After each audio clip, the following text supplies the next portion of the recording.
Hello everybody, thanks for stopping by on CardxGamer. I'm CXG and, well, thanks for clicking by, but, I'm CXG and today we'll be talking more about Battle Spirits, which is one of the best games ever. First of all, this is the game mat. It's very not good quality, and there's some parts missing due to the fact that I forgot to put the camera on here. But anyways, what we're going to be talking about right now is winning conditions. Winning conditions, we'll first start off by winning conditions. Yes, I know I said winning conditions a bunch. So first, like any standard card game, there is a deck. A deck is pretty much where all your cards, like the card types I showed you earlier, are all in your deck. And a deck is pretty much 40 cards or more. So it's kind of a simple play. It's nice, if I'm going to say anything. Then, so you have to have all the cards in your deck in your trash, which is right below it. See right here? That's your trash. And you'll see there's another zone under it for that says trash as well, but we'll get into that afterwards. We'll get that probably in another video. So you have to, either your cards in your deck are in the trash for your cards, or your lives are gone, which is that area, which I just said. Lives are pretty much, the lives is pretty much your health bar, and how it's taken away is either by card effects, removing a card from your life, down to here in your reserves, or over here where you can't see in the void. But how you take away from attacking is like Hump Dump here. Hump Dump has a purple symbol in the bottom. You see that? Well, that symbol equals how many lives it takes away when it attacks. And what happens when the lives taken away, the core from the life will move down into your reserves. And to explain what a core is, is in your life, it's all 5 of them. And a core, in all simplicity, is resources. This game is where you manage resources, and so the core from your life will go into your reserves, which is where you can spend your resources to play cards. And the cost of a card is right here, right in this corner, right here where you see my mouse. It should be circling it. And see that 3 there? You need to pay 3 core to play that card. But you see this little purple symbol right here.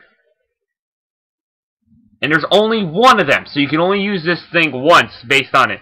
So if you have a card like Humped Up on the field that has this purple symbol right here, that means since there's only one of these... Okay, how to explain this? Okay, these purple circles, or any circles, if there's none, it doesn't have this. But however many it has, if you have enough symbols to match up to them,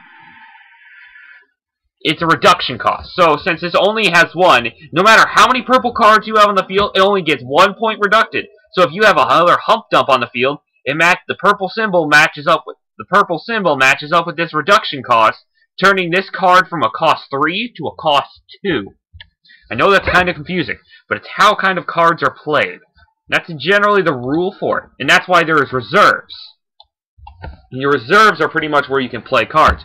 But you don't have to just play from your reserves. If there's Spirits or Nexus on the field with core on them, you can use them to send it to this trash zone here. And this is the core trash. And that's where you spend core to play a card. That core from where you spent goes in there. So back to winning conditions. When you lose a life, most of the time the core will go into the reserves. And if you have no core left, no life left, you die. But like I said, most of the time, there are some times where the core will be forced to go to the void or core pool due to the effect of a card. And the core pool is where you put, usually you will have a bunch of little blue gems or whatever you use as a core for the game. Usually we'll have a big container for it to hold them all, so then you can, every turn when you put one in your reserves. Okay, because I'll explain that, but that's where you store most of your core is stored, and the void is where you can't get it back. So now explain what I was talking about core. Okay, so how you get core in the game, because normally you start with 4 in the game.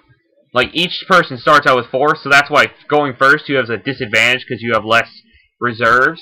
But the second player, and ongoing from there, they can take 1 core from their core pool where they store all their resources, put it in the reserves, and that's kind of how it goes.